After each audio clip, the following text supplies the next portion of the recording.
Friends ఎలా ఉన్నారు అందరూ? మేమైతే చాలా బాగున్నామండి.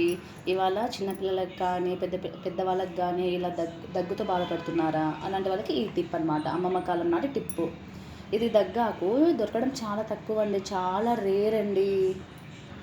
ఇవి క్లీన్ చేసుకోవాలి. నేను ఆల్రెడీ క్లీన్ చేసి పెట్టుకున్నాను. దీనికి కావాల్సిన ఇంగ్రీడియంట్స్ అనమాట. దగ్గుకి ఇది ఒక ఔషధం అనమాట. అలాంటిది టిప్పు. వెల్లుల్లి 2 తీసుకున్నాను నేను. మిరియాలు తీసుకోవాలి. యాక్చువల్లీ నేను ఆ మిరియాలు లేవని మిరియాల పౌడర్ తీసుకున్నాను.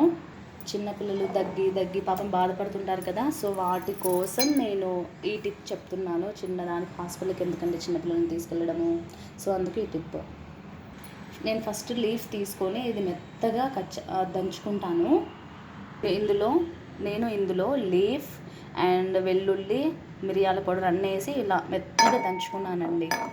వీటిని 3 బాల్స్ చేయాలి. చిన్నపిల్లలు డైరెక్ట్గా మింగలేరు కదా, బాల్ టైప్ చేసేస్తే ట్యాబ్లెట్ లాగా అదే వాళ్ళకి వేయచ్చు.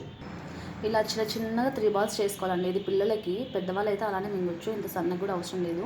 ఇది ఎలా మింగాలంటే గోరువెచ్చగా వాటర్ కాంచుకొని ఆ గోరువెచ్చని నీటితో ఇది మింగాలన్నమాట. రోజు నైట్ పడుకునే ముందు మింగండి. పిల్లలకి కానీ పెద్దలు కానీ ఒక 3 నైట్స్ ట్రై చేయండి, మీకు రిజల్ట్ తెలుస్తుంది. ఓకేనా? ఈ వీడియో మీకు నచ్చితే లైక్ చేయండి, షేర్ చేయండి, సబ్స్క్రైబ్ చేయడం మాత్రం అస్సలు మర్చిపోకండి ప్లీజ్ అండి. Thank you.